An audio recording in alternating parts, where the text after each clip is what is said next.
Bismillahirrahmanirrahim. Assalamu alaikum. Guys, welcome to NRE Step 2 session for 2025 January attempt. जितने भी student चाहे वो हमारे प्लेटफॉर्म से थे चाहे किसी और प्लेटफॉर्म से थे, जिन लोगों ने मेहनत की और माशाल्लाह पास हो गए, उन सबको हमारी तरफ से बहुत बहुत मुबारक।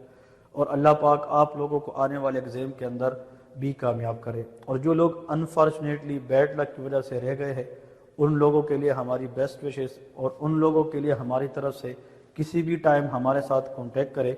We will provide them the best counselling and इंशाल्लाह उनको प्रॉपर तरीके से सपोर्ट करेंगे। तो एनआरई स्टेप 2 एग्ज़ाम के हवाले से आज की जो हमारी पहली लेक्चर है, ये एक डेमो है। इसमें जस्ट आप लोग के साथ ये डिस्कशन होगी कि एनआरई स्टेप 2 की जो मेन आउटलाइन है वो कौन कौन सी है, एनआरई स्टेप 2 है क्या और इसमें हमने पढ़ना क्या है। देखिए, एनआरई स्टेप 2 एनआरई स्टेप 1 से काफ़ी डिफरेंट है। एनआरई स्टेप 2 ओस की stand for objective structured clinical examination. इसमें एक मेडिकल स्टूडेंट की मेडिकल परफॉर्मेंस एंड एक्सेप्टेंस देखी जाती है कि आया एक मेडिकल स्टूडेंट या जो डॉक्टर है वो क्लिनिकली प्रैक्टिस के काबिल है कि नहीं। तो उसके लिए हमें कुछ चीज़ें बिल्ड करनी है, हमें अपने कॉन्फिडेंस लेवल को बिल्ड करना है। और उसमें बहुत सारी ऐसी चीज़ें जो हम डिस्कस करेंगे, यू पीपल विल अप्रिशिएट। और जो student till two the end इस सेशन में रहेंगे, इंशाल्लाह they will be pass very easily. तो चलो मैं आप लोगों को थोड़ा सा बताता चलूँ कि जो एनआरई स्टेप 2 है, इसमें जो हम मेन फोकस करेंगे पहले वो क्या है, हिस्ट्री टेकिंग स्किल्स है। ठीक है जी, हमें इस पे इंशाल्लाह काम करना है कि हिस्ट्री हम किस तरह लेंगे और हिस्ट्री टेकिंग स्किल्स कौन कौन सी है। ठीक है, हिस्ट्री आप लोगों ने देखा होगा, बहुत सारे ऐसे स्टूडेंट्स हैं जो घर में बैठे होते हैं। और आप लोगों में से ये जो डॉक्टर साहब बैठा है, ये मुझे खुद बता रहा था कि सर लास्ट टाइम मुझे किसी ने कहा कि नोट्स पढ़े पास हो जाओगे। मैंने नोट्स पढ़े, बट जब आगे जाके रियल एग्ज़ाम में फेल हो गया तो मैं कुछ बोल ना पाया। इसकी वजह यह होती है कि आप नोट्स पढ़ तो सकते हैं बट आप प्रैक्टिस नहीं कर सकते। तो क्लास में आने का फ़ायदा ये है कि जब हम कोई चीज़ पढ़ेंगे उनकी हम बार बार प्रैक्टिस करेंगे। और जो चीज़ क्लास में एक्टिविटी होगी वो हम ऑनलाइन स्टूडेंट को भी दिखाएंगे और वो उधर जाके रिलेवेंटली जाके सेम चीज़ों पे प्रैक्टिस करेंगे। देखिए, जो हिस्ट्री टेकिंग है इसके अंदर 4 चीज़ें आप लोगों ने याद रखनी है। नंबर 1 जो सबसे इम्पोर्टेंट है, that is called body posture या बॉडी पोजीशन। कि जब आप किसी भी पेशेंट से हिस्ट्री लेते हैं तो आपकी जो बॉडी पोजीशन है वो मैटर करती है। जो एग्जामिनर है वो देखता है कि how much you are confident, आप कितना कॉन्फिडेंट है। अगर आप प्रॉपर तरीके से रिलैक्स तरीके से जाके किसी पेशेंट के सामने हिस्ट्री लेंगे तो एग्जामिनर को उधर से ही पता चल जाता है कि you are able so enough कि आप ये एग्ज़ाम जो है, हिस्ट्री जो है, प्रॉपर तरीके से कवर कर पाएंगे। तो बॉडी पोस्चर जो है वो डिपेंड करती है कि जब एग्जामिनर आपको कमांड दे दें कि हिस्ट्री ले ले तो हमें रिलैक्स होना है, हमें कॉन्फिडेंट होना है, न कि हमें कपकपाहट या हिचकिचाहट ये चीज़ें, या हमें खौफ नहीं होना चाहिए। नंबर 2 इसमें जो सबसे इम्पोर्टेंट है, that is called good listener. इसका मतलब ये है कि जब एग्जामिनर कोई भी चीज़ आप लोगों को बताएं तो आप लोगों की जो लिसनिंग है वो अच्छी होनी चाहिए। अगर आप गुड लिसनर है तो आप प्रॉपर तरीके से, एक्यूरेट तरीके से हिस्ट्री को प्रोसीड करेंगे। मिसाल के तौर पे अगर आप मरीज को कहते हैं कि आपका नाम क्या है, वो कहते हैं मेरा नाम शकील है, और आप आगे हिस्ट्री को लेके जाते हैं, तो जब आप केस प्रेजेंट करते हैं कि sir today I take the history from my patient, और आप उधर नाम भूल जाते हैं कि भाई आपका नाम क्या था, तो सर को पता चलेगा कि आप गुड लिसनर नहीं है। जब आप गुड लिसनर नहीं है तो आप सही तरीके से इंटरप्रेट नहीं करेंगे। तो इसका मतलब यह है कि हम अपनी प्रॉपर तरीके से हिस्ट्री को आगे प्रोसीड नहीं करेंगे। तो body position should be relax and there should be a good listener quality in you guys. और number 3 that is called eye to eye contact. इसका मतलब यह है कि जब हम किसी मरीज से बात करते हैं तो हमारी आई टू आई कॉन्टैक्ट जो है वो अच्छी होनी चाहिए। मिसाल के तौर पे ऐसा ना हो कि हम बात मरीज से करते हैं और हम कभी इधर देखते हैं कभी उधर देखते हैं, तो मरीज को भी लगेगा कि ये बंदा पूछने में या हिस्ट्री लेने में इंटरेस्टेड नहीं है। तो भाई सिंपल ट्रिक ये है कि जब आप हिस्ट्री के लिए जाते हैं और ये 3 चीज़ें जिसने अडॉप्ट की है, यकीन करें कि उसका स्टेशन आधे से वो पास हो गया है। क्योंकि body posture, eye to eye contact and good listener quality. یہ 2 منٹ میں پتہ چل جاتا ہے ایگزامینر کو کہ آپ نے کتنا پڑھا ہے اور آپ اس چیز کے اہل ہے کہ نہیں ہے. اس کے ساتھ ساتھ اگر ہم بات کریں which is very very important, that is called examination. Examination کو ہم سٹار اس لیے دیتے ہیں کہ ایگزامینیشن میں کبھی کبھار مینڈیٹری اسٹیشن آتا ہے، کیونکہ 3 اسٹیشن ایسے ہوتے ہیں جو مینڈیٹری ہوتے ہیں اور وہ ہمیں ہر ایک کو پتہ ہونا چاہیے، کیونکہ mandatory station is very very important one. اگر آپ کے 19 اسٹیشن جو ہے وہ پاس ہے بٹ آپ مینڈیٹری اسٹیشن میں انفارچونیٹلی پرفارم نہ کریں تو آپ کبھی بھی ایگزام پاس نہیں کر سکتے. تو مینڈیٹری اسٹیشن میں ایگزامینیشن ایک آتی ہے. میں سمپل آپ لوگوں کو یہ بتا دوں، اس میں ایک GPE that is called general physical examination, اس میں ہم سب کچھ پڑھیں گے، A to Z پڑھیں گے. اس طرح ہسٹریز پہ جس طرح فیور کی ہسٹری، کف کی ہسٹری، جانڈس کی ہسٹری، فیور کی ہسٹری، UTI کی ہسٹری، یہ ہم A to Z پڑھیں گے اور اس پہ ہم 4-4 5-5 گھنٹے کی سیشن پڑھیں گے اور پھر آپ لوگوں کو موقع دوں گا ادھر آ کر پرفارم کریں گے، کیونکہ جب تک آپ پرفارم نہیں کریں گے آپ کو اپنی غلطیوں کا پتہ نہیں چلے گا، آپ ٹیچر کے سامنے پریزنٹ نہیں کریں گے تو آپ کبھی بھی آگے نہیں جا سکتے. تو یہ ساری چیزیں ہم ڈسکس کریں گے اس 25 ڈیز کی سیشن میں. آج جسٹ آپ لوگ کو ڈیمو بتا رہا ہوں کہ NRE 2 کے مین چیزیں ہم نے کیا کیا کرنی ہے. پھر اس کے بعد ہم ڈسکس کریں گے فار ایگزامپل CVS ہے، کارڈیو واسکولر ایگزامینیشن ہے. جب آپ ایگزامینیشن کرتے ہیں ہارٹ کی اور آپ سٹیٹ رکھتے ہیں 5th انٹرکاسٹل اسپیس میں، وہ پھر وہاں پہ وائوا پوچھتے ہیں یہاں پہ کون سی والو ہے، مائٹرل والو ہے. چلے ڈاکٹر صاحب اگر مائٹرل والو کی جو سٹینوسس ہے وہ ہو چکی ہے تو پھر کون سی مرمر ہے، مائٹرل ریگرجیٹیشن کی مرمر کیا ہے. تو وہ ڈیپینڈ کرتا ہے کہ آپ کون سی چیز میں آپ کو وہ رکواتا ہے اور اکارڈنگلی پھر آپ لوگوں سے وہ کوشچن پوچھتے ہیں. تو ہم سارا کا سارا وائوا بھی ڈسکس کریں گے. اس میں پھر ہم چیسٹ ایگزامینیشن اسی کو فوکس کریں گے، ڈیٹیل کے ساتھ ڈسکس کریں گے کہ بھائی چیسٹ فرنٹ ایگزامینیشن کیا ہے اور پھر بیک ایگزامینیشن کیا ہے. پھر اس کے بعد ہم نیورولوجیکل ایگزامینیشن یہ ڈسکس کریں گے. اور جو نیورولوجیکل ایگزامینیشن ہے اس میں سب سے امپورٹنٹ جو ہے وہ کرینیل نرو سے کیا ہے، کرینیل نرو سے سیریبیلم ایگزامینیشن ہے. یہ سارے کے سارے ہم ڈیٹیل کے ساتھ ڈسکس کریں گے اور آپ لوگوں کو بتاؤں گا کہ اس میں کون کون سی چیزیں ایگزامینر چاہتا ہے کہ وہ پوچھ لے تاکہ اکارڈنگلی آپ لوگ تیاری کریں اور جا کے وہاں پہ پھر پرفارم کریں. اس میں سب سے جو امپورٹنٹ ہے نا وہ سیریبیلم کے بارے میں آتا ہے کہ سیریبیلم کی ایگزامینیشن کیسے کرنی ہے. ٹھیک ہے جی، اور اس کے سٹیپس ہے.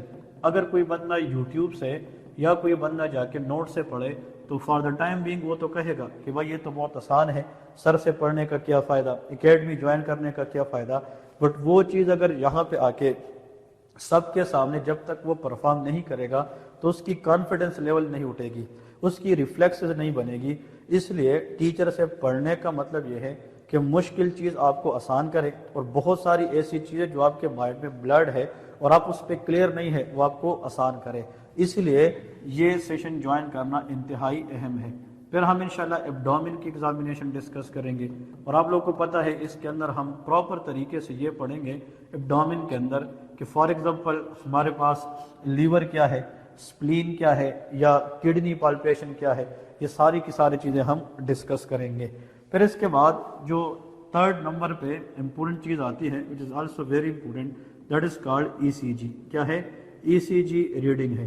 ہمیں یہ پتہ ہونا چاہیے کہ نارمل ECG کیا ہے اور آپ لوگوں کو تقریباً انشاءاللہ یہاں پہ 50 سے 60 ECGs میں چلاؤں گا اس 3D کے اوپر اور آپ لوگوں کو دکھاؤں گا کہ ECG لیڈز کیا ہوتے ہیں، کہاں سے ہم سٹیپ لیڈ سے کیسے سٹارٹ کرتے ہیں، ہم P wave changes, PR interval changes, QRS changes, T wave changes یہ کیسے دیکھتے ہیں. ٹھیک ہے جی، یہ ساری کی ساری چیزیں ہم ڈسکس کریں گے. کیا جی؟ Yes very good.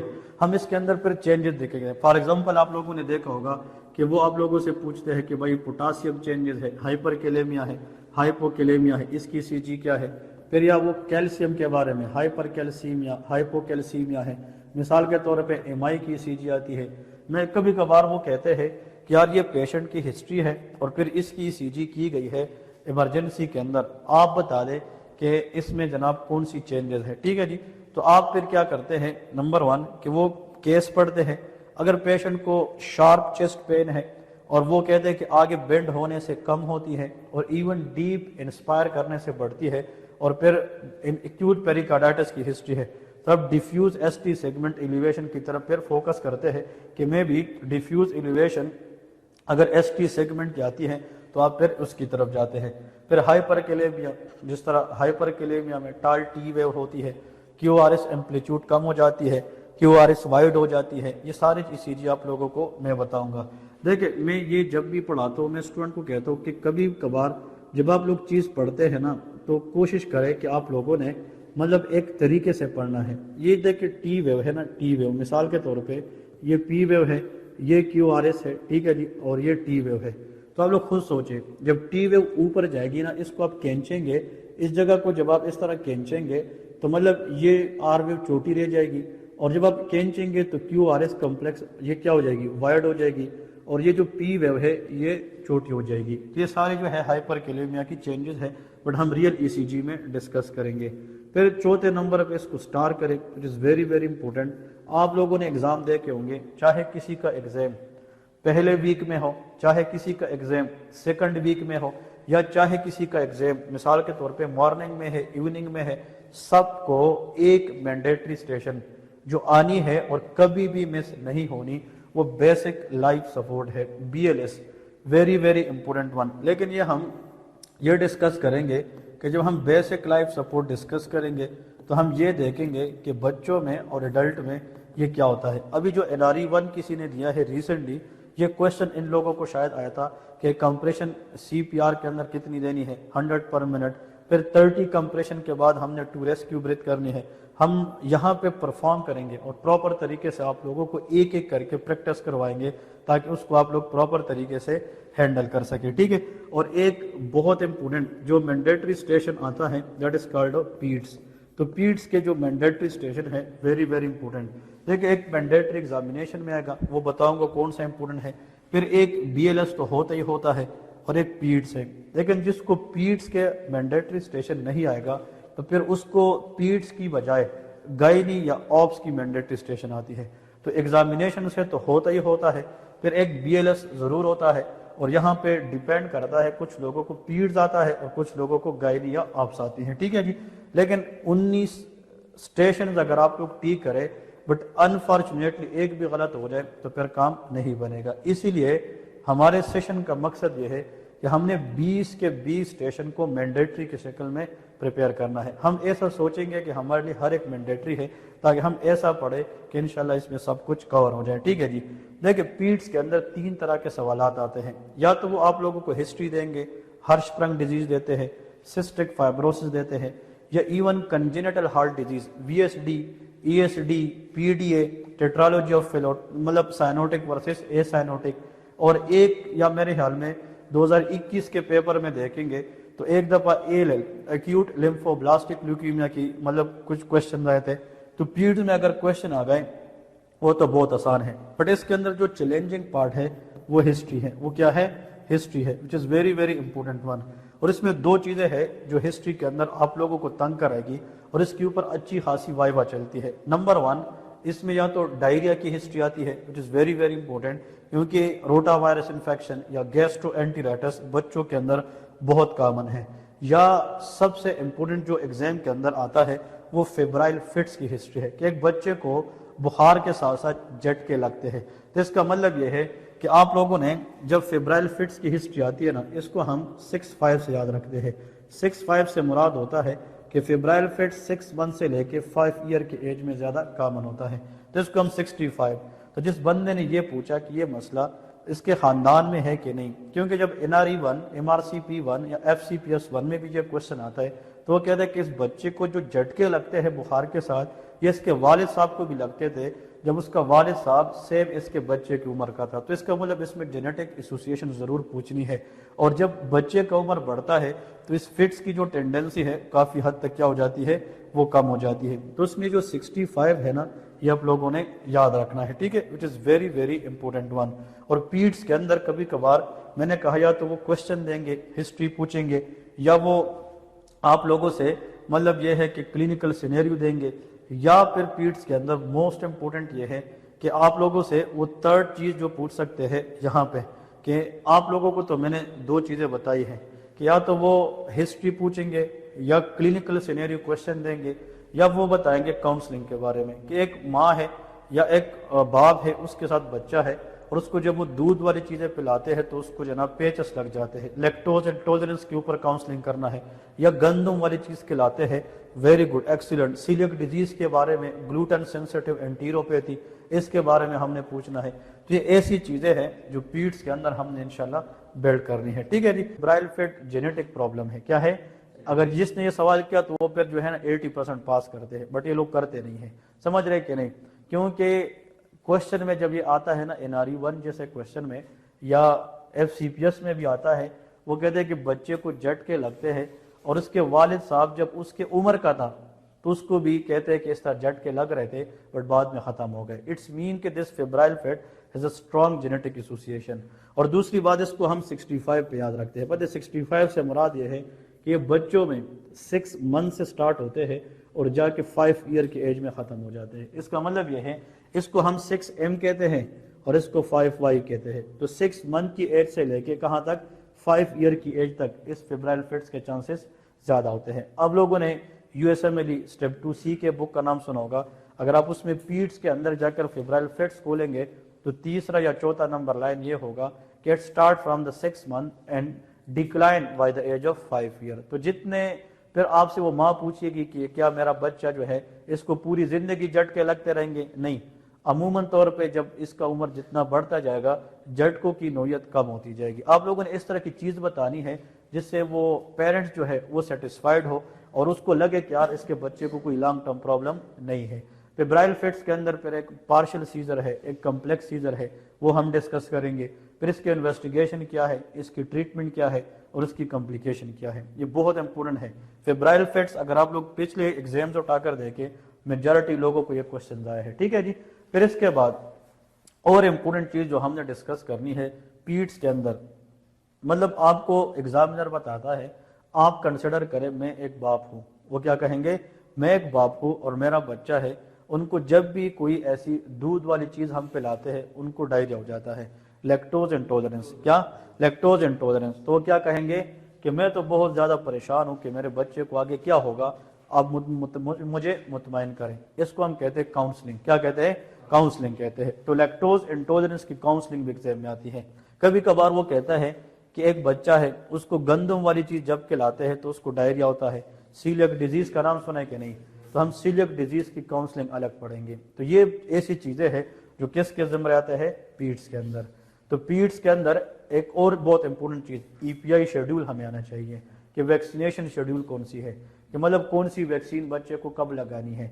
वो शेड्यूल मैं 3-4 दिन के बाद यहाँ पे चिपकाऊंगा ताकि आप लोग जब भी क्लास में तो उसके शेड्यूल को देखते रहे, बार बार देखते रहेंगे, वो जहन में चिप जाएगी इंशाल्लाह। 1 महीने के बाद जब कोई पूछेगा आपको पूरा शेड्यूल याद होगा। तो EPI एक्सपेंडेड प्रोग्राम इम्यूनाइजेशन, जो हमें इम्यूनाइजेशन या वैक्सीनेशन शेड्यूल है बच्चों के अंदर, वो हमें पता होना चाहिए। ये बात समझ गए कि नहीं? इसके बाद जो सबसे इम्पोर्टेंट है ना 6 नंबर पे, वो आप लोग लिख सकते हैं रेडियोलॉजी। रेडियोलॉजी का स्टेशन भी आता है। फ्रैक्चर्स क्या आते हैं कि नहीं? रेडियोलॉजी, इसमें फ्रैक्चर्स वगैरह ज़्यादा आते हैं। बोन फ्रैक्चर देते हैं, कभी कभार वो ह्यूमरस फ्रैक्चर देते हैं, कभी कभार वो फीमर फ्रैक्चर देते हैं और टीबिया फ्रैक्चर देते हैं। मतलब 3 बोन्स ऐसे है ना जिसकी फ्रैक्चर अमूमन तौर पे एग्जाम के अंदर आते हैं। एक कौन सा है? ह्यूमरस है, और दूसरा क्या है? फीमर है, और एक टीबिया है। ये 3 ऐसे बोन है ना जिनकी फ्रैक्चर अमूमन आता है, बहुत बहुत कॉमन आता है। इनके फ्रैक्चर में हमें इनकी मैनेजमेंट तक चीज़ें आनी चाहिए कि इसकी प्लास्टर ऑफ पेरिस कैसे लगाते हैं, इसके लिए प्लेट्स क्या होते हैं, इंट्रामेडुलरी नेल्स क्या होते हैं, ये सारे नाम सुने कि नहीं? ये हर एक चीज़ आनी चाहिए तो आपका स्टेशन पास है। वो सिर्फ आपको क्या बताएंगे, डायग्नोज करें एक्सरे में क्या है, और वो क्लियर कट नजर आ रहा होता है कि इसका नेक फ्रैक्चर है, इसका शाफ्ट फ्रैक्चर है। अगर वो ह्यूमरस दिखाते हैं ना, और इधर मैं आप लोगों को तकरीबन 50-60 एक्सरेज दिखाऊंगा फ्रैक्चर की, हम प्रैक्टिकली दिखाएंगे आप लोगों को, ताकि बार बार एक चीज आप लोग देखेंगे आप लोगों की माइंड में चिपक जाती है। तो जब ऐसा, और लास्ट टाइम NRE 2 को जो एक्सरे दिए थे उसमें कॉपी पेस्ट वही आई थी, इंशाल्लाह आप लोग को भी एग्जाम में उसी तरह आएगी। बट कॉन्फिडेंट इनफ कि sir it is a humerus fracture. एक स्टूडेंट है वो कहते सर ये ह्यूमरस फ्रैक्चर है, दूसरा स्टूडेंट कहते sir it is the humerus neck fracture, that will be accurate one. तो बोन पहले आइडेंटिफाई करें कि बोन कौन सा है, और फिर साइट ऑफ फ्रैक्चर बताए किसकी फ्रैक्चर कहाँ पे है। आप लोगों ने NRE1 की तैयारी में पढ़ा होगा कि ह्यूमरस नेक फ्रैक्चर में एक्सिलरी नर्व डैमेज होती है, शाफ्ट ऑफ द ह्यूमरस में रेडियल नर्व डैमेज होती है, ये हम पढ़ा है कि नहीं? तो वो इस तरह का नर्व इंजरी बताते हैं, मतलब कि आपसे पूछते हैं कि डॉक्टर साहब इस फ्रैक्चर में कौन सी नर्व इंजरी है, फिर नर्व इंजरी के मुताबिक वो क्लिनिकल सिग्निफिकेंस पूछते हैं। एक्सिलरी नर्व डैमेज हो जाए, डेल्टाइड मसल एट्रोपी, मतलब रेडियल नर्व डैमेज हो जाए, रिस्ट ड्रॉप होता है, तो इस तरह के क्वेश्चन वो आप लोगों से पूछते हैं। फिर फीमर की फ्रैक्चर बहुत इंपॉर्टेंट, इसमें नेक फ्रैक्चर होती है ओल्डर पेशेंट के अंदर, ऑस्टियोपोरोसिस के अंदर माइल्ड स्लिप होने के बाद फिर फीमर फ्रैक्चर और tibia fracture. This is the only long bone which is very very superficial. ठीक है जी, अगर आप स्किन के नीचे यहाँ पे पल्पेट करें तो टीबिया हम पल्पेट करते हैं, ये बिल्कुल सुपरफिशियल बोन है। और इसकी जो फ्रैक्चर है वो यूजुअल तौर पे अमूमन तौर पे क्या है, दे आर ओपन फ्रैक्चर, क्योंकि स्किन के साथ है, जब भी टूटता है तो स्किन से बाहर आ जाता है, तो मतलब ये कौन सा फ्रैक्चर है, ओपन फ्रैक्चर होते हैं। इसके साथ साथ चौथे नंबर पे मैं कोशिश करूंगा कि हम क्लेविकल फ्रैक्चर भी कवर करें, क्योंकि जो क्लेविकल फ्रैक्चर है ये जो ब्यूटी बोन है इसके फ्रैक्चर्स भी आ सकते हैं। ठीक है जी, बट आप लोगों ने अगर एग्जाम दिए है या देखा होगा, ये 3 बोन्स ऐसे होते हैं जिनकी फ्रैक्चर बार बार जो है वो पूछी जाती है। फिर इसके साथ साथ हम डिस्कस करेंगे कि भाई चेस्ट एक्सरेज। ठीक है जी, chest X-rays is very important. Chest X-ray के अंदर आप लोगों को वो एक क्लिनिकल सिनेरियो देंगे, क्लिनिकल सिनेरियो के ऊपर फिर आप लोगों से फाइंडिंग पूछते हैं कि भाई इस चेस्ट एक्सरे में क्या है। या तो आप लोगों को जनाब ये आना चाहिए कि how to read the X-ray of TB, tuberculosis की एक्सरे कैसे रीड करनी है। फिर या वो आप लोगों से ये पूछ सकते हैं कि भाई प्लूरल इफ्यूजन, हाँ जी नाम सुना है कि नहीं, कि प्लूरल इफ्यूजन की हिस्ट्री क्या है, ठीक है, और इसकी एक्सरे फाइंडिंग क्या है, इसमें फ्लूइड अकुमुलेट होते हैं। तो मिसाल के तौर पे अगर ये लंग्स है ना, ये लंग्स है, तो फिर ये जो फ्लूइड है ये लंग्स के नीचे जाएगी कि ऊपर जाएगी, नीचे जाएगी। आप लोग को मैं फिर यहाँ पे एक्सरे दिखा के बताऊंगा कि पहले हम नॉर्मल एक्सरे किस तरह रीड करते हैं और फिर फाइंडिंग क्या देखते हैं। तो जो बेस ऑफ द लंग है उसमें फ्लूइड आती है, ग्रेविटी की वजह से नीचे आती है, तो कोस्टोप्रीनिक कार्डियोप्रीनिक एंगल ब्लंट हो जाता है, वो हम डिस्कस करेंगे। ठीक है जी, और फिर यहाँ पे न्यूमोथोरैक्स की जो एक्सरे है ना ये बहुत इंपॉर्टेंट है, दैट इज कॉल्ड न्यूमोथोरैक्स। फिर निमोनिया की X-ray very very important, that is called pneumonia. इसमें हम लोबार नमोनिया, इंटरस्टिशियल नमोनिया, ठीक है जी, इसके टाइप्स होते हैं। फिर आप लोगों ने नाम सुना होगा जनाब, वेरी वेरी इंपॉर्टेंट, सार्कोइडोसिस। ठीक है जी, सार्कोइडोसिस एक कंडीशन है ऑटो इम्यून जिसमें हाइलर लिम्फ एडिनोपैथी होती है और इसमें एरेथीमा नोडोसम भी होता है। ठीक है जी, फिर इसके बाद आप लोगों को वो एक्सरे दिखा सकते हैं जिस तरह लंग्स ट्यूमर, जो लंग कैंसर है या लंग ट्यूमर है या लंग एब्सिस की एक्सरे भी आ सकती है। तो ये सारे हम डिस्कस करेंगे। लेकिन टीवी, प्लूरल इफ्यूजन, न्यूमोथोरैक्स और नमोनिया, ये 4 अगर आप लोग प्रॉपर तरीके से करेंगे, मतलब जो करने पे तो हम 7-8 करेंगे, बट जो बताऊंगा उसको प्रॉपर तरीके से करें, क्योंकि इसकी आने के चांसेस सबसे ज्यादा होती है। एग्जाम में हमेशा याद रखें, common things commonly asked in the exam, जो चीज कॉमन है वो कॉमनली एग्जाम में आती है, उस पर ज्यादा फोकस करना है। ठीक है जी, फिर इसके साथ इंपॉर्टेंट चीज आप लोगों को ये पता होना चाहिए, इंस्ट्रूमेंट। हम इंस्ट्रूमेंट आप लोगों को सिखाएंगे और प्रैक्टिकली इंस्ट्रूमेंट हम इधर लाके आप लोगों को दिखाएंगे कि सर्जिकल इंस्ट्रूमेंट किस तरह आते हैं। कभी कभार वो आप लोगों को चेस्ट ट्यूब बताते हैं, कभी कभार वो एंडोट्रेकियल ट्यूब रखते हैं, उसके बारे में वाइवा पूछते हैं, एनजी ट्यूब रखते हैं, उसके बारे में वाइवा पूछते हैं। ठीक है जी, इस तरह के क्वेश्चन आता है। फिर गार्डल एयरवे, ये एक दफा आया था, किसी को नहीं पता था, वो छोटी सी एयरवे है, मतलब अनकॉन्शियस पेशेंट में सी शेप होती है, या पेशेंट जो एनेस्थेटाइज करते हैं उसमें, ताकि टंग को बैकवर्ड जाने से रोक सके, वो हम डिस्कस करेंगे प्रॉपर तरीके से। इसमें एनजी ट्यूब और साथ जो फोले कैथेटर है ये आप लोग को आना चाहिए, और बहुत सारे फोरसेप्स वगैरह हम आप लोगों को प्रैक्टिकल इधर दिखाएंगे कि बेबकॉक फोरसेप क्या है, एलिस फोरसेप क्या है। ठीक है जी, फिर इसमें रिट्रैक्टर्स होते हैं वो आप लोगों को दिखाएंगे, मस्टर्ड रिट्रैक्टर है। फिर हर इंस्ट्रूमेंट के नाम, पार्ट्स, इंडिकेशन, काउंटर इंडिकेशन ये आने चाहिए। तो इंस्ट्रूमेंट तकरीबन मैं आप लोगों को 25-30 दिखाऊंगा, बट इनमें से आएगा तो एक, लेकिन 10-12 ऐसे हैं जो आप लोगों ने करने ही करने हैं, उसमें क्वेश्चन जरूर आता है। ठीक है जी, फिर इसमें आप लोगों ने नाम सुना होगा प्रोक्टोस्कोप के बारे में, ये भी आता है नारी 2 के अंदर, कि प्रोक्टोस्कोप रखा होता है कि भाई इसके पार्ट्स बताए, इसके इंडिकेशन बताए, काउंटर इंडिकेशन बताए, इंशाल्लाह वो हम डिस्कस करेंगे। फिर इसके बाद जो है सबसे इंपॉर्टेंट वो गायनी का पार्ट है, which is very very important one. Gynae के कभी कभार जो एग्जामिनर होते हैं ये भी तंग करते हैं। तो हमें गायनी के जो हिस्ट्रीज है कि भाई एक पेशेंट है, एक मरीज़ा है, उससे हमें एमिनूरिया की हिस्ट्री लेनी है, या उससे हमें पोलीमेनूरिया की हिस्ट्री लेनी है, या पॉलीसिस्टिक ओवेरियन सिंड्रोम की पेशेंट है उसकी हिस्ट्री लेनी है, वो आप लोग को सिखाऊंगा कि गायनी में हिस्ट्री किस तरह लेते हैं। फिर गायनी में कभी कभार वो क्वेश्चन देते हैं कि भाई ये क्वेश्चन पढ़े और इसका हमारी डायग्नोज बताए। डायरेक्ट ऑप्शन होता है, वो NRE1 का जितना पॉइंट्स होते हैं वो इधर हम डिस्कस करेंगे। OCP के बारे में ज़्यादा सवाल आता है, ओरल कंट्रासेप्टिव पिल्स के बारे में, ठीक है जी, या सर्वाइकल कैंसर पूछते हैं, एंडोमेट्रियल कैंसर पूछते हैं, ठीक है, इस तरह के क्वेश्चन। और इसमें सबसे इंपॉर्टेंट इसके साथ आपसे ऑब्स्टेट्रिक ये अलग होता है, ठीक है जी। तो जो ऑब्स्टेट्रिक है ये अलग है। ऑब्स्टेट्रिक के अंदर हमने चीज़ें करनी है, इसमें हमें मोस्ट कॉमन जो करना है एबॉर्शन, एबॉर्शन के टाइप्स हमें आना चाहिए, सेप्टिक एबॉर्शन, थ्रेटन एबॉर्शन, ये नाम सुने होंगे आप लोगों ने। Abortion is very very important for the exam. फिर इसमें PPH, पोस्टपार्टम हेमोरेज, इसका पता होना चाहिए। यूट्राइन एटोनी क्या है, मतलब रिटेन प्लेसेंटल टिश्यू क्या है, ट्रोमा टू जेनिटल ट्रैक्ट। फिर इसमें एंटीपार्टम हेमोरेज, प्लेसेंटा प्रीविया या एब्रप्शियो प्लेसेंटे, ठीक है जी, इसके पॉइंट सारे के सारे वो पूछते हैं। जेस्टेशनल हाइपरटेंशन, गेस्टेशनल डायबिटीज, ठीक है, इसकी मैनेजमेंट। मैंने आप लोगों को इसमें जितनी चीज़ें बतानी है इंशाल्लाह, बात वही है कि जब आप साथ साथ, अभी तो हमारा जस्ट डेमो है, जब हम पढ़ते जाएंगे तो NRE1 भी 80% रिवाइज हो जाएगा, और इंशाल्लाह NRE2 के जितने कंटेंट्स आएंगे रियल एग्जाम में इंशाल्लाह जितने यहाँ पे पढ़ेंगे 90% इससे ही आएंगे। इससे वो बाहर कोई पूछ ही नहीं सकते। बट क्या होना चाहिए, till two the end of the session आप बिल्कुल एक मोटिवेटेड फॉर्म में रहे, एनर्जेटिक फॉर्म में रहे कि यार हर दिन मुझे एक चीज़ न्यू सीखने को मिलेगी और मैंने पढ़ना है। जब आप लोगों की सोच पॉजिटिव होगी, आप लोग ये सोचेंगे कि ये चीज़ डेफिनेटली मैंने करनी है, तो फिर ऑटोमेटिकली हो जाता है, ठीक है जी। तो ये चीज़ें बहुत ज़रूरी है। फिर इसके बाद जो है ना 10 नंबर पे सबसे इम्पोर्टेंट जो आप लोगों ने याद रखना है वो काउंसलिंग है। क्या है? Counselling. Counselling is very very important. Counselling जो है ये प्रैक्टिस से होती है। काउंसलिंग मिसाल के तौर पे एक डिजीज़ है, आप उसकी काउंसलिंग करते हैं, तो उस डिजीज़ के बारे में आपको नॉलेज होना चाहिए, तब आप काउंसलिंग कर सकेंगे। क्योंकि मरीज़ ने तो आपसे सवाल करना है कि भाई वो आपको ये बताएगा कि डॉक्टर साहब मुझे तो मैदे का मसला है, क्या अब ये मेरे साथ क्या होने वाला है, तो आप उसको काउंसल करेंगे कि इस तरह के मसले मसाइल आते रहते हैं, बट आपका मसला इतनी ज़्यादा नौयत का नहीं है, ज़्यादा शिद्दत का नहीं है, आप ठीक हो जाएंगे, आप परहेज़ करें, मेडिकेशन इस्तेमाल करें।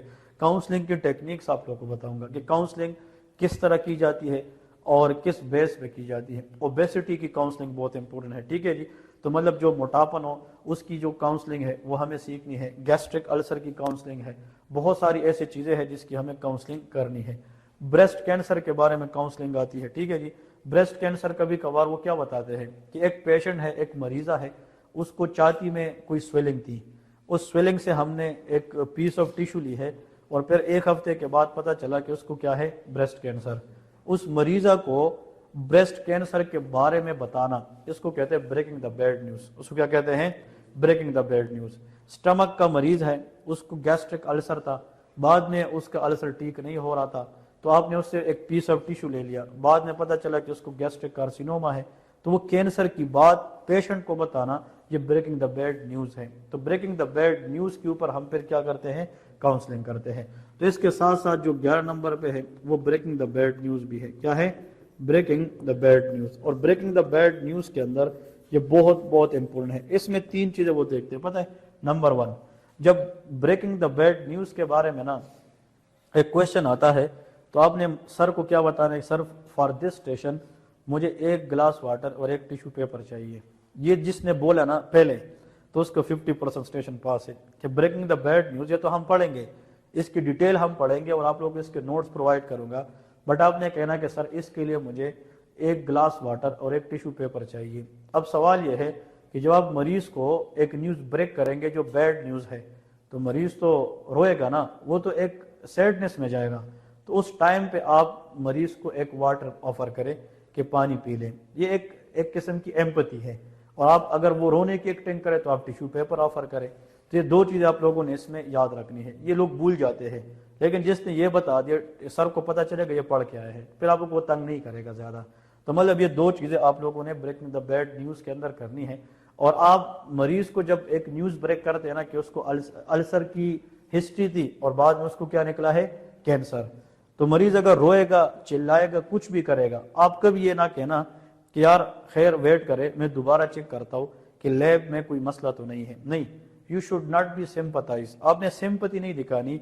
आप कहे मैं समझ सकता हूँ कि ये टाइम आपके लिए बहुत ज़्यादा मुश्किल है, बट आपको ये मसला है, आपने एम्पैथी शो करनी है, आपने अपनी लैब पे, अपनी इंस्टीट्यूशन के ऊपर एक ट्रस्ट करना है। ऐसा ना हो कि आप मरीज की दिल रखने के लिए अपने पूरे इंस्टीट्यूट को जो है ना बदनाम करें, तो इससे फिर ये है कि वो अच्छा इंप्रेशन नहीं जाता। समझ रहे कि नहीं? तो ये जो ब्रेकिंग द बैड न्यूज़ है ये बहुत बहुत इंपॉर्टेंट है। इसके बाद जो 12th नंबर पे है विच इज़ वेरी वेरी इंपॉर्टेंट, वो कंसर्न है। क्या है? कंसर्न। किसी भी प्रोसीजर के लिए आप मरीज से इजाज़तनामा लेते हैं, इसको कंसर्न कहते हैं। इजाज़तनामा से मुराद ये है कि मरीज को गर्दन तोड़ बुखार है, मेनिंजाइटिस है, उसके अंदर मरीज को अब क्या करनी है, लंबार पंक्चर करनी है। तो लंबार पंक्चर के लिए उससे कंसर्न कैसे लेते हैं? मरीज आपसे 1000 बार सवाल करेगा कि नहीं डॉक्टर साहब मैंने ये नहीं करना, मैं अगर यहाँ पे मतलब यह है कि आप मुझे एनेस्थीसिया देंगे मैं तो मर जाऊंगा। आपने उसको फिर बताना है कि इसमें हम लोकल लगाते हैं जिसमें आप बेहोश नहीं होते, ठीक है जी।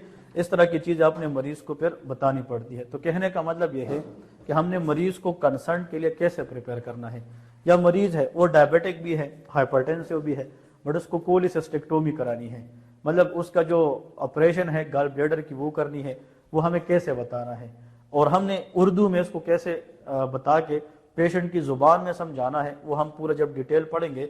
इस एक एक चीज़ पे हम एक एक दिन लगाएंगे, तो फिर आप लोगों को पता चलेगा कि इसमें हम कौन कौन सी चीज़ें किस तरह और कौन सी चीज़ कहाँ से करनी है और कौन सी चीज़ का आंसर कैसे करना है, वो आप लोग इसके अंदर इंशाल्लाह सिखाएंगे, ठीक है। पेशेंट की अपेंडिक्टोमी करनी है, कोलिसिस्टेक्टोमी करनी है, ये सारे कंसर्न के बारे में आते हैं, ठीक है जी।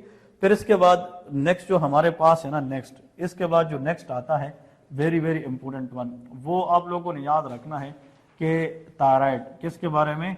थायराइड के बारे में। Thyroid is very very important one. जो थायराइड ग्लैंड है ना, ये एग्जाम के अंदर ज्यादा आता है, इसमें आता है थायराइड एग्जामिनेशन। जो थायराइड लम्प है या स्वेलिंग है, ग्वाइटर तो अलग चीज है, या ग्वाइटर के बारे में नाम सुना होगा, diffuse enlargement of thyroid gland, इसको हम ग्वाइटर कहते हैं। बट थायराइड लम्प है, इसकी इंस्पेक्शन क्या करनी है, पल्पेशन पे क्या देखना है, परकशन क्या देखना है, स्कल्टेशन क्या देखना है। सो थायराइड के बारे में बहुत बहुत इंपॉर्टेंट। इसके लिए आपने क्या करना है कि सर इसके लिए मुझे 1 ग्लास वाटर और 1 पेपर चाहिए, ये भी याद रखना है, ठीक है। ये 2 क्यों? नंबर 1 ग्लास ऑफ वाटर इसलिए कि हम मरीज को कहते हैं कि you can take the water and hold it in the mouth. जब वो स्वालो करे you can see that swelling, अगर वो मूव करता है तो वो थायरोग्लोसल डक्ट सिस्ट है। क्या है? थायरोग्लोसल डक्ट सिस्ट है। देखें आप लोग को मैं एक पॉइंट बता रहा हूँ, यहाँ पे मिसाल के तौर पे इधर गौर से देखे, अब ये NRE1 का पॉइंट है थोड़ा सा, लेकिन इधर देखे मिसाल के तौर पे ऊपर टंग है और नीचे थ्रोट है।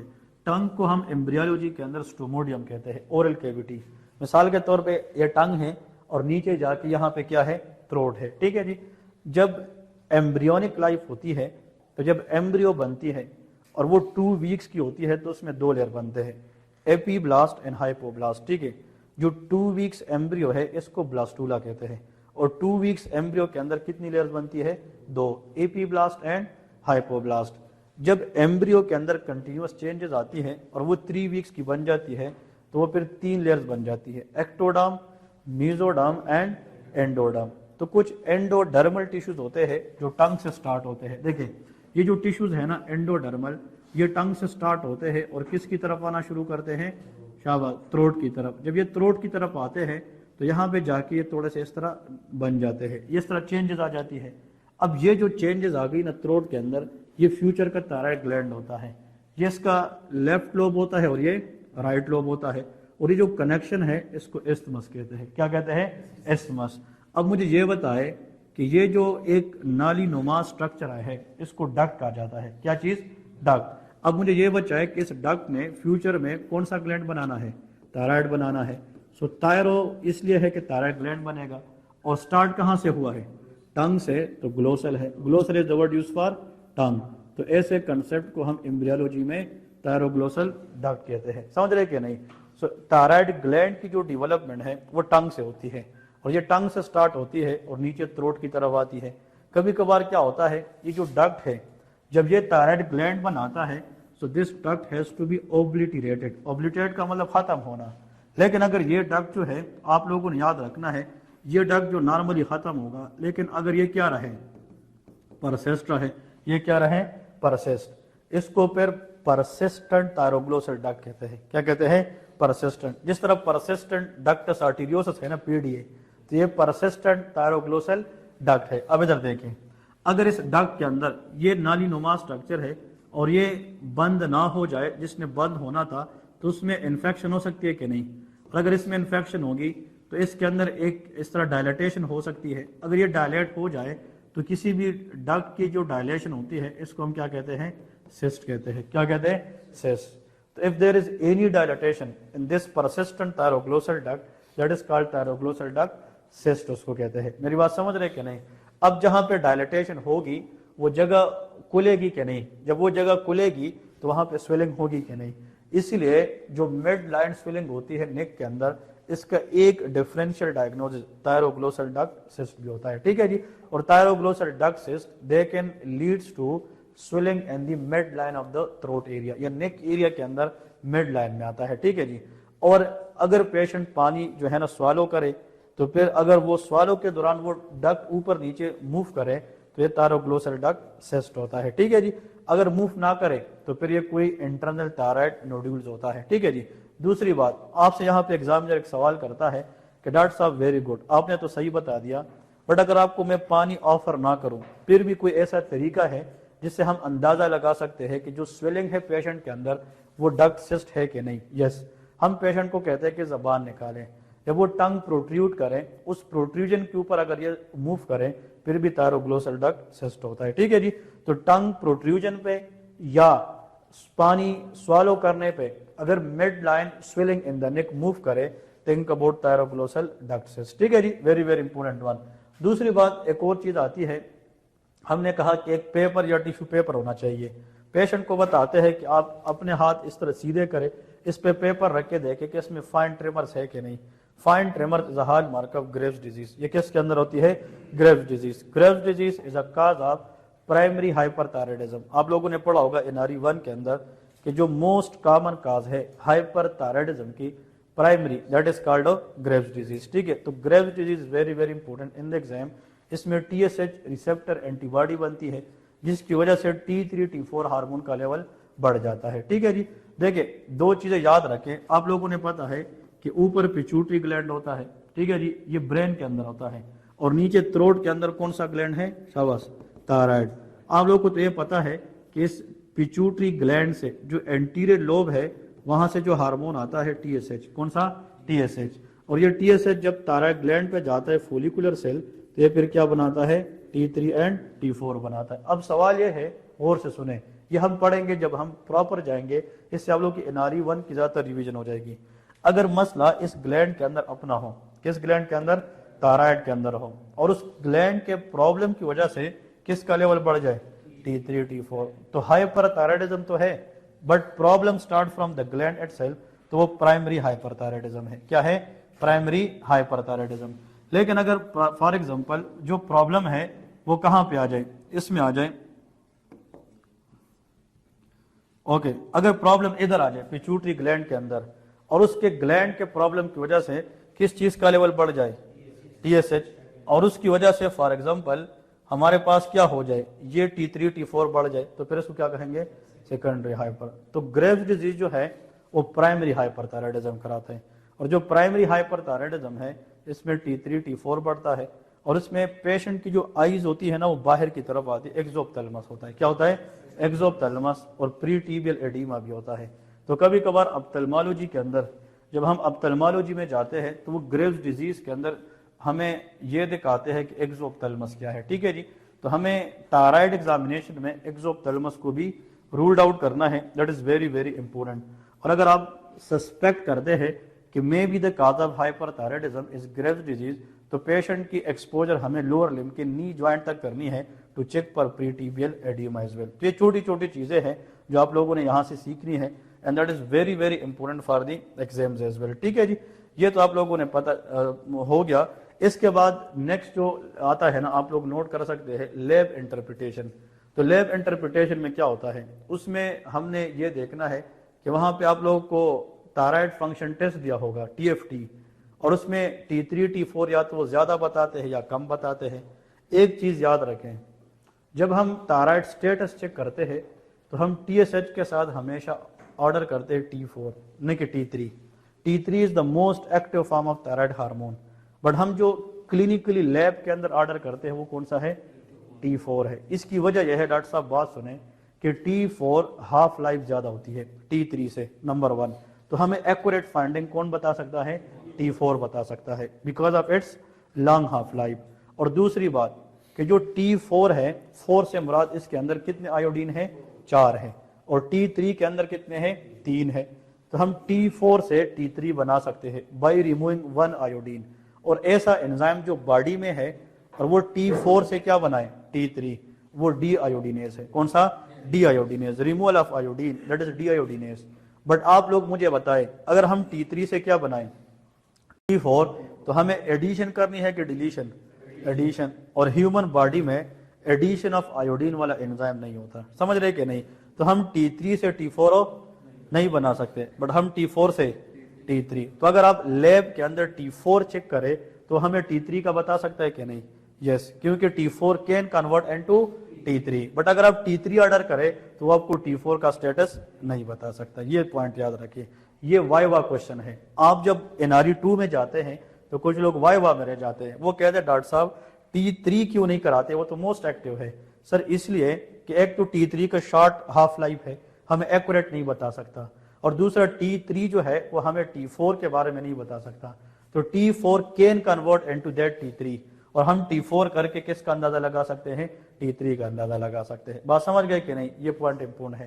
تو آپ لوگ مجھے یہ بتائیں، اگر آپ لوگوں کو کوئی بندہ بتاتا ہے کہ یار ایک پیشنٹ ہے، اس کی جو T3 ہے، T3 لیول وہ مثال کے طور پہ زیادہ ہے، اور جو T4 ہے وہ کیا ہے، کم ہے، T4 جو ہے وہ کم ہے اور TSH لیول زیادہ ہے، تو T4 کم ہونا ہم T4 کو دیکھ کر ڈیسائیڈ کرتے ہیں کہ ہائپر ہے یا ہائپو ہے، سمجھ رہے کہ نہیں؟ TSH سے نکل آئے، TSH سے نکل آئے، T4 کی سٹیٹس کو دیکھ کر اگر وہ زیادہ ہے تو ہائپر ہے، اگر وہ کم ہے تو پھر ہم TSH کو اس لیے دیکھتے ہیں کہ یہ پتہ لگا ہے کہ پرائمری ہے کہ سیکنڈری ہے۔ یہ ہم ڈسکس کریں گے ڈیٹیل سے، ٹھیک ہے جی؟ یہ ہے لیب انٹرپریٹیشن۔ پھر اس کے بعد لیب کے اندر آتا ہے، آپ لوگوں نے فیورٹ کوشچن ہوتا ہے DKA، ڈائبیٹک کیٹو ایسیڈوسس، ٹھیک ہے جی؟ میرے خیال میں NRE1 ابھی جس نے دیا ہے، کتنے لوگوں نے دیا ہے ابھی NRE1؟ اوکے، اس میں کوشچن یہ بھی آیا تھا کہ انائن گیپ کیسے معلوم کرتے ہیں، مطلب ہائی انائن گیپ ہے، لو انائن گیپ ہے، وہ الیکٹرولائٹ ویلیو دیتے ہیں، سوڈیم، کلورائڈ، پوٹاسیم، پھر وہ بتاتے ہیں کہ اس کا انائن گیپ معلوم کریں۔ تو DKA کے پیشنٹ میں ہمیں انائن گیپ معلوم کرنا ہے، وہ بہت امپورٹنٹ ہے۔ اور آپ لوگوں نے اگر ایگزام دیا ہوگا تو میں یقین سے کہتا ہوں کہ ایک کوشچن آیا ہوگا کہ یہ ایسیڈوسس ہے کہ الکلوسس ہے، تو ABGs کے اوپر کوشچن آتا ہے، آرٹیریل بلڈ گیسز، یہ ہم ڈسکس کریں گے کہ ABGs کیا ہوتا ہے۔ لیب انٹرپریٹیشن میں لے کے LFT کو ہم ڈسکس کریں گے کہ لیور فنکشن ٹیسٹ کیا ہوتا ہے، اس میں بیلروبن، البیومن، یہ ساری چیزیں ڈسکس کریں گے۔ پھر لے کے RFT، رینل فنکشن ٹیسٹ ہم ڈسکس کریں گے۔ پھر اس کے نیچے لے کے very important that is blood CP، کہ ہم بلڈ CP کے اوپر بات کریں گے، اس سے ہمیں پتہ چلے گا۔ کبھی کبھار وہ پتہ ہے کیا دیتے ہیں ڈاکٹر صاحب، یہ ٹیسٹ ہے مریض کا، دے کے کیا ہے، اور یہ پیشنٹ کی ہسٹری ہے۔ تو پیشنٹ ایک ایسی ایریا سے بلانگ کرتا ہے جہاں پہ پاورٹی ہوتی ہے، غربت ہوتا ہے، پھر پیشنٹ کو پیلرنس ہوتا ہے، پیلرنس از اے سائن آف انیمیا، اور جب آپ اس کا بلڈ CP چیک کرتے ہیں تو اس میں HB کم ہوتا ہے اور MCV بھی کم ہوتا ہے۔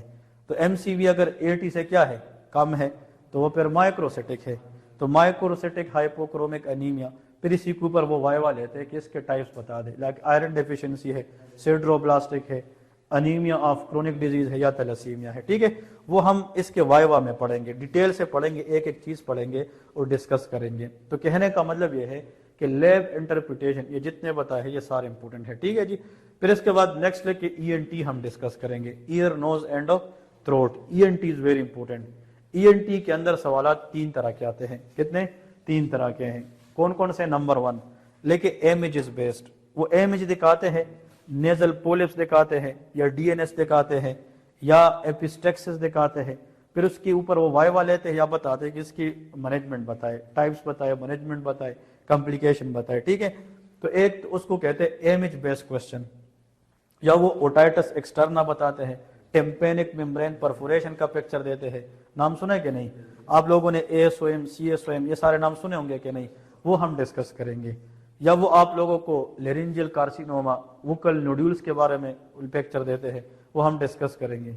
नेक्स्ट देखिए इंस्ट्रूमेंट, ईएनटी के अंदर लाइक ऐसा इंस्ट्रूमेंट जिसके जरिए हम नाक से, ईयर से फॉरेन बॉडी को निकालते हैं, लाइक क्रोकोडाइल फोर्सेप के बारे में पूछते हैं, वो हम इंस्ट्रूमेंट में कवर करेंगे। बट इंस्ट्रूमेंट बेस्ड क्वेश्चन भी आते हैं ईएनटी में, और आखिर में लेके हिस्ट्री बेस्ड, सिनेरियो बेस्ड, वो उधर क्वेश्चन लिखा होगा और बताया होगा कि यार इसका मोस्ट लाइकली डायग्नोसिस बताए, या इसकी डिफरेंशियल डायग्नोसिस लेके, या इसका ट्रीटमेंट लेके, ठीक है जी। तो ये तीन चीजें हैं ईएनटी में, इमेज बेस्ड क्वेश्चन, फिर नंबर 2 इंस्ट्रूमेंट या हिस्ट्री बेस्ड क्वेश्चन, ये आता है। एक स्टूडेंट को पहले तो ये पता होना चाहिए कि यार किस स्टेशन में किस तरह के क्वेश्चन आते हैं, तब फिर आप लोग को अंदाजा होता है कि मैंने किस तरह प्रिपेयर करना है, ठीक है जी। फिर इसके बाद लेके ophthalmology, ophthalmology is very very important. Ophthalmology के पॉइंट में भी इस तरह तीन तरह के क्वेश्चन आते हैं, या तो वो इमेज बताएंगे, कैटरेक्ट का क्वेश्चन आता है ज्यादातर, cataract very very important, conjunctivitis के बारे में, रेड आइस के बारे में, पिंक आइस के बारे में, या वो यूवियाइटिस का क्वेश्चन देते हैं, या वो कभी कभार एक क्वेश्चन आता है लास्ट टाइम, अभी नहीं इससे पहले से एक दफा पहले 2022-21 में एक क्वेश्चन आया था, वो मेजॉरिटी स्टूडेंट ने गलत किया था। उसमें क्या था कि एक लैपटॉप के ऊपर पिक्चर उन लोगों ने दिखाई थी कि what is the finding in the patient, उस बंदे की आंखें क्लोज थी, तो सब ने ये रट के गया था कि ये टोसिस है। क्या है? टोसिस। हम कहते हैं inability to open the eyes called ptosis, लेकिन उसकी आंखें बंद थी और उनकी आईलिड के ऊपर उन लोगों ने दिखाई थी ज़िंतलस्मा। क्या दिखाई थी? Xanthelasma, lipid deposition on the eyelid, that is xanthelasma. तो देखिए a good observer will be a good student to pass, ठीक है जी। तो हमें हर एक चीज को रटना नहीं है, कुछ चीजें वो आप लोग को दिखाएंगे कि यार इसमें क्या फाइंडिंग है। कभी कभार वो कैटरेक्ट के बारे में बताते हैं, तो एक तो इमेज बेस्ड क्वेश्चन आती है, आप लोगों ने शायद नाम सुना होगा एक्ट्रोपियोन, एंट्रोपियोन, ठीक है जी। मतलब ये सारे के सारे हम इमेजेस बेस्ड कवर करेंगे। फिर इसके साथ साथ वो आप लोगों से क्वेश्चन पूछते हैं, that is called scenario based, history based question आते हैं, मतलब क्लिनिकल सिनेरियो दिया होगा, कभी कभार नर्व इंजरी पूछते हैं या इमेज के ऊपर कोई चीज पूछते हैं। ये ऑप्थेल्मोलॉजी के अंदर ज्यादा, कभी कभार ऑप्थेल्मोस्कोप रखा होता है वहां पे, जिस तरह ओटोस्कोप है इसमें हम ईयर देखते हैं, ऑप्थेल्मोस्कोप के ऊपर हम आई देखते हैं। तो ये क्वेश्चन आते हैं, ठीक है जी। तो ये आप लोगों ने वहां पे जाके परफॉर्म करना है और ये क्वेश्चन आते हैं। और डर्मेटोलॉजी का क्वेश्चन भी आता है, डर्मा के अंदर या स्केबी का क्वेश्चन आता है। और डर्मा के अंदर लास्ट टाइम से मैंने जितने भी क्वेश्चन देखे हैं, इसमें जो मेजॉरिटी आते हैं ना, वो कैंसर्स के बारे में आते हैं। How many cancers in the skin we have? 2। कौन कौन से? एनीवन? हाँ, स्क्वेमस सेल कार्सिनोमा, और एक आप लोगों ने बताया है स्क्वामस सेल कार्सिनोमा, दूसरा बेजल सेल कार्सिनोमा और मेलानोमा, ठीक है। 3 तरह के कैंसर होते हैं। जब आप लोग स्किन कैंसर पढ़ते हैं तो ये 3 तरह के होते हैं, squamous cell, basal cell and melanoma. इसके ऊपर थोड़ा सा वाइवा चलता है, वो हम डिस्कस करेंगे डर्मा में, लेकिन फिर भी सबसे कॉमन बेजल सेल कार्सिनोमा है। Basal cell carcinoma is the most common skin cancer, ठीक है जी। बट इसकी मैलिग्नेंट होने की जो एबिलिटी है वो सबसे कम है। That is thank God, good news for the patient कि it is most common but less chance of malignancy. इसका मतलब यह है कि ये मेटास्टेसिस नहीं कर सकता ज्यादा। Squamous cell carcinoma second most common है, और फिर क्या है? मेलानोमा है। तो सबसे ज्यादा कॉमन कौन सा है? बेजल सेल सेकंड नंबर पे, और फिर इसके बाद मेलानोमा है, ठीक है जी। लेकिन सवाल यह है कि सबसे डेंजरस मेलानोमा है। क्या है? मेलानोमा है। आप लोगों ने नाम सुना होगा melanocytes. Melanocytes are the cells which release of melanin, जो ब्लैक पिगमेंटेशन कराती है, मेलानिन प्रोड्यूस करने वाले सेल्स को क्या कहते हैं? मेलानोसाइट्स। जो मेलानोसाइट्स है, इससे आने वाला बिनाइन कैंसर को मोल कहते हैं, मोल, MOLE। Benign cancer of melanocyte is mole, but malignant cancer को हम मेलानोमा कहते हैं, ठीक है जी। दैट इज वेरी डेंजरस, वो हम डिस्कस करेंगे। फिर कभी कभार वो डर्मा में आप लोगों से ये पूछते, पिक्चर देते हैं सोरायसिस का, कौन सा? सोराइसिस, इसमें सिल्वरी प्लाक्स बनते हैं। फिर मतलब पस्टुलर सोराइसिस, प्लाक सोराइसिस, ठीक है जी। इसके फिर वो मैनेजमेंट के बारे में आप लोगों से पूछ सकते हैं। तो सोराइसिस के ऊपर आप लोगों को चीज़ें आनी चाहिए। फिर इसमें एक्नी के बारे में क्वेश्चन आता है, एक्नी वल्गेरस, नाम सुना है कि नहीं? Acne vulgaris which is very very important. और एक क्वेश्चन जो 1-2 साल पहले आया था और ज़्यादा स्टूडेंट ने फेल किया था, वो लाइकन प्लेनस है, विच is very very important one. मैं इसका आप लोगों को इंशाल्लाह ट्रिक बताऊंगा कि लाइकन प्लेनस को कैसे डायग्नोस करना है। इसकी लीजन बहुत ज़्यादा इंपॉर्टेंट है। लाइकन प्लेनस, एनीवन, ये किस कंडीशन के साथ एसोसिएट होता है? एनआरई 1 में है 6 पीस। तो इसकी लीजन की जो है ना, वो फाइंडिंग के लिए यूज होता है कि जिस तरह पोलीगोनल है या पिंक इन कलर है, पीपी वाला जो आता है। My question is which condition highly associate. मैं आप लोगों को जस्ट नॉलेज के लिए, आप लोगों ने ये नाम सुना है पोली आर्टेराइटिस नोडोसा, ये वस्कुलाइटिस है ना, और ये किस कंडीशन के साथ एसोसिएट होता है? Hepatitis B. 30% जिनको पोली आर्टेराइटिस नोडोसा होता है उनमें 30% क्या एसोसिएट होता है? Hepatitis B. जिनको लाइकन प्लानस होता है उनमें 40% हेपेटाइटिस सी की हिस्ट्री होती है। ये एग्जाम में पूछता है, ये छोटे छोटे क्वेश्चन याद रखने हैं। तो लाइकन प्लानस अगर आप CK2 जाकर उठाकर देखें डर्मा में, तो उसमें लिखा है कि highly associated with hepatitis C, ठीक है जी। तो लाइकन प्लानस वो डर्मेटोलॉजिकल लीजन है जो हेपेटाइटिस सी के साथ है, और जो पोली आर्टेराइटिस नोडोसा है वो हेपेटाइटिस बी के साथ होता है, ठीक है जी। हमें फिर ये भी डिफरेंशिएट करना है, एटोपिक डर्मेटाइटिस, कंटैक्ट डर्मेटाइटिस क्या है वो हम डिस्कस करेंगे। ये सिर्फ आप लोगों को आउटलाइन दे रहा हूँ, ठीक है जी। तो इसके अंदर आप लोगों को ये जो क्वेश्चन आएंगे ना, इस पे हमने A to Z जो है ना वो फोकस करनी है, और सारी की सारी चीजें इसमें हमने कवर करनी है। तो NRE स्टेप 2 जब आप लोग स्टार्ट करते हैं ना, तो हमें एग्जामिनेशन के ऊपर हमने ज्यादा टाइम लगाना है। और मैं जब भी पढ़ाता हूँ NRE 2 वालों को, मिसाल आज हमने हिस्ट्री कर ली ना, तो खत्म नहीं होनी चाहिए। कल अगर हम टीट्स करेंगे तो क्लास के बाद आधा घंटा रहे और इधर फिर उसकी प्रैक्टिस भी करना है, ठीक है ना। ये चीज सिर्फ करने वाली नहीं है। अगर मेरी तरफ से 1 घंटे का क्लास खत्म है कल से, तो हम आगे फिर इंशाल्लाह जब क्लास बनेगी तो हम 2-2, 3-3 घंटे लेक्चर लेंगे। बट ये तो जस्ट आप लोग को माइंड बनाना था कि इसमें हमने करना क्या है। तो जब क्लासेस प्रॉपर स्टार्ट होगी, मिसाल के तौर पे मैंने क्लास आज खत्म की है, और जो भी टाइम है आप लोग भाई आए हैं पास होने के लिए। जिसके पास टाइम नहीं है वो टाइम निकाले ताकि ये चीज हो जाए, क्लियर हो जाए, बस खत्म हो जाए बात, ठीक है। अगर आप गेस पे आएंगे कि चलो होगा नहीं होगा, तो फिर न पैसे लगाए न इधर आए। मैं उनको कहता हूं कि यार पैसे लगाओगे आओगे तो फिर पढ़ो ताकि पास हो जाओ। मेरी बात समझ रहे हैं? तो क्लासेस खत्म होने के बाद ये क्लास फिर भी 1 घंटा 1.5 घंटा खुली होगी। आप लोगों ने प्रैक्टिस करनी है तो एक दूसरे के साथ ग्रुपिंग बना के प्रैक्टिस करें। मेरे स्टूडेंट के पास होने का सबसे बड़ा वजह यह है कि वो 10-10, 15-15 लोग ग्रुपिंग बना के, इसमें फीमेल आएगी, कल तक मेल आएंगे, और आप लोग ग्रुपिंग बनाए कि भाई आज आप मुझे फीवर की हिस्ट्री सुनाए, तो ये वाला फेब्रल फिट की सुनाए, ये जैंडिस की सुनाए। तो जब आप लोग की माइंड्स सारी इकट्ठी हो जाएंगी तो एक दूसरे को एक तो सुनने को मिलेगा, सीखने को मिलेगा, और जो चीज आप बोलेंगे किसी के सामने आपकी कॉन्फिडेंस भी उठेगी। समझ रहे कि नहीं?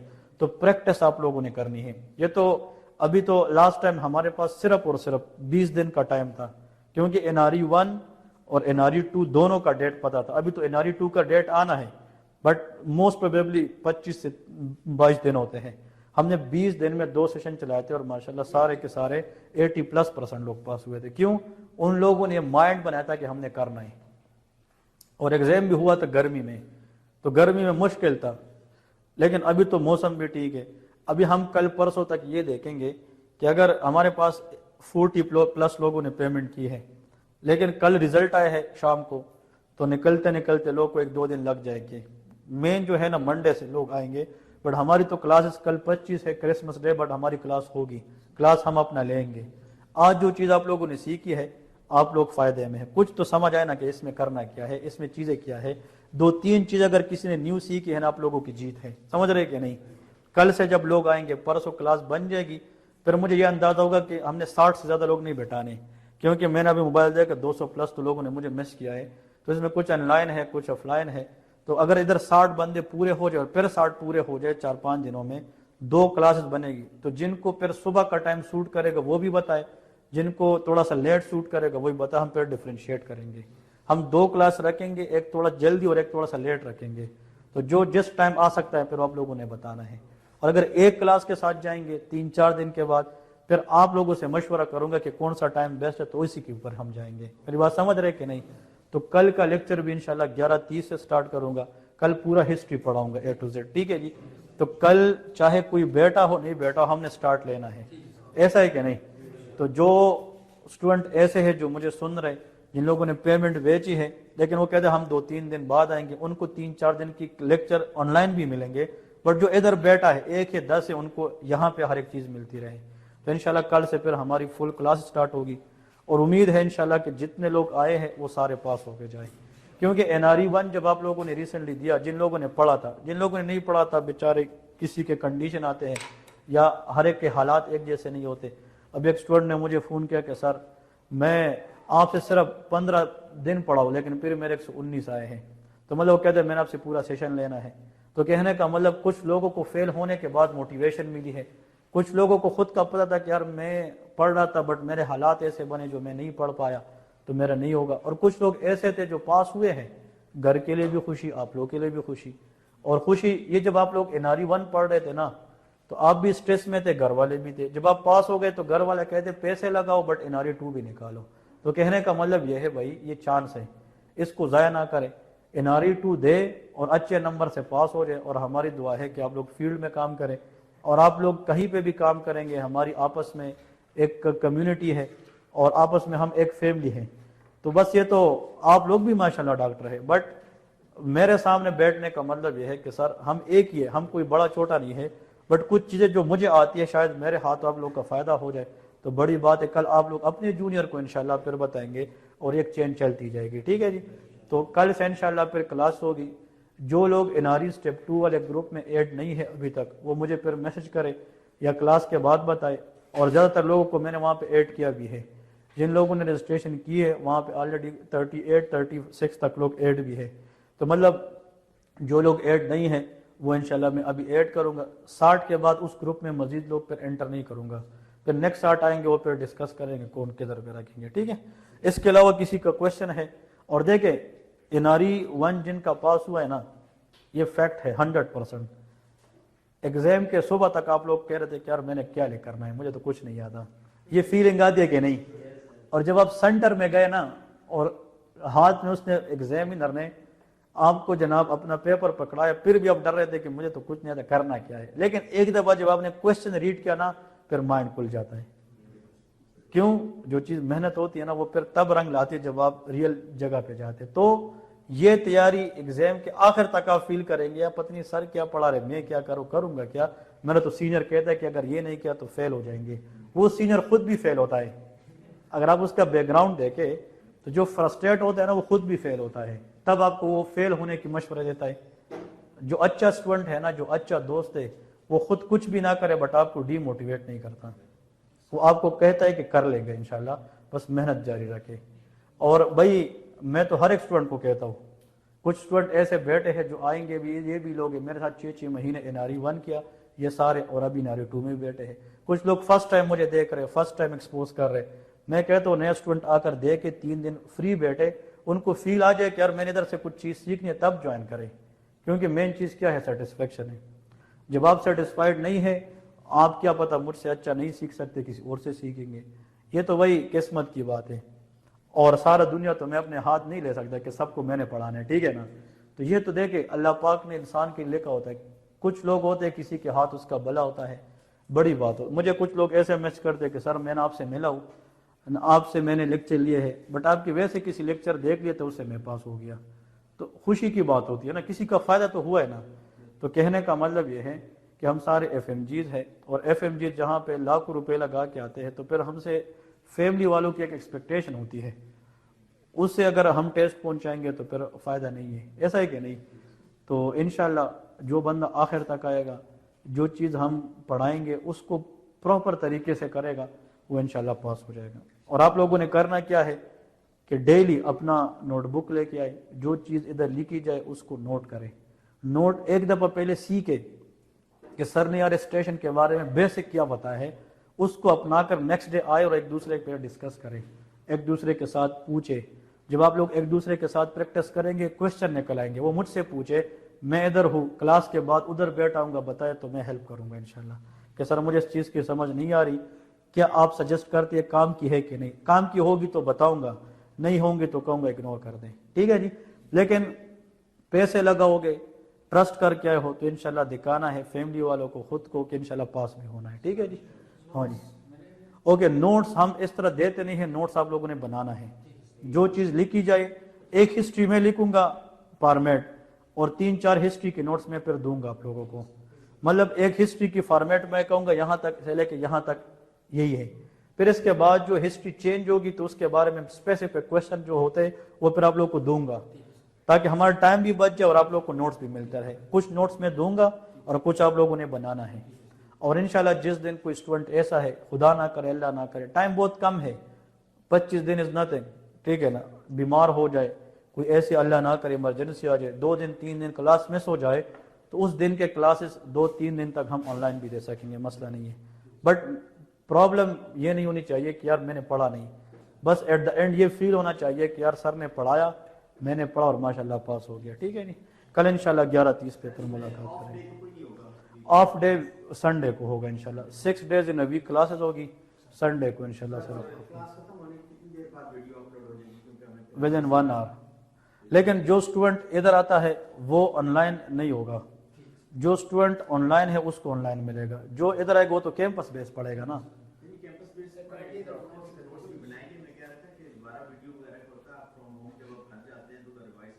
نہیں وہ آپ لوگوں نے ادھر ہی ختم کرنا ہے، ہمارے آن لائن جو ہے نا یہ الگ سسٹم ہوتا ہے، جو اسٹوڈنٹ جس طرح سندھ میں اسٹوڈنٹ ہے یا لاہور میں ادھر ہی بھی ہے نہیں آ سکتا، ان لوگوں نے آپ لوگوں جیسے پیمنٹ کی ہے وہ ادھر نہیں آئے گا، وہ پھر آن لائن کرے گا، کیونکہ ہم آن لائن آف لائن کو مکس نہیں کرتے ہیں۔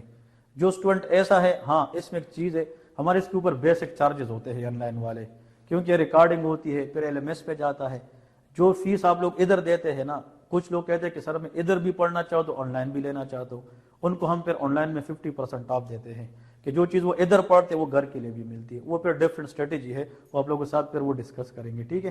لیکن جو چیز ادھر پڑھے پھر ادھر ہی ختم کرے، وجہ کیا ہوتا ہے آپ ادھر لیتے ہیں نا تو آپ پھر آتے ہیں کہ بس چلو ویسے بھی مل جائے گی بعد میں دیکھو، آپ ادھر وہ فوکس نہیں کرتے جو ادھر ہونی چاہیے، تو آپ لوگ جب ادھر انٹر ہوتے نا اور ادھر سے جاتے تو اس سوچ پہ آئے کہ ادھر سے جاؤں گا تو سب کچھ مجھے آنا چاہیے، ایسا نہ ہو کہ کوئی بیک اینڈ پہ رہے۔ دیکھیں کلاس میں کیا ہوتا ہے وہ آپ لکھیں گے نا، آپ کی لکھائی آپ کا لیکچر ہے، جو چیز آپ نے لکھی ہے وہ آپ کا لیکچر ہے، اگر آپ صرف لیکچر پہ باؤنڈ کریں گے آپ اپنا ریویژن ہی نہیں کر پائیں گے۔ ہاں آپس میں، ہاں آپ کو کلاس کے بعد کوئی چیز پوچھنی ہے، کوئی چیز سمجھ مجھ سے پوچھے، مطلب میں آپ کو کیا پتا جو کلاس کا 1 گھنٹہ دوبارہ آپ دیکھیں گے وہ کام میں آپ کو 2 منٹ میں بتا دوں تو آپ کا ٹائم بچ جائے گا انشاءاللہ، ٹھیک ہے۔ سی یو انشاءاللہ ٹمارو 11:30 پہ۔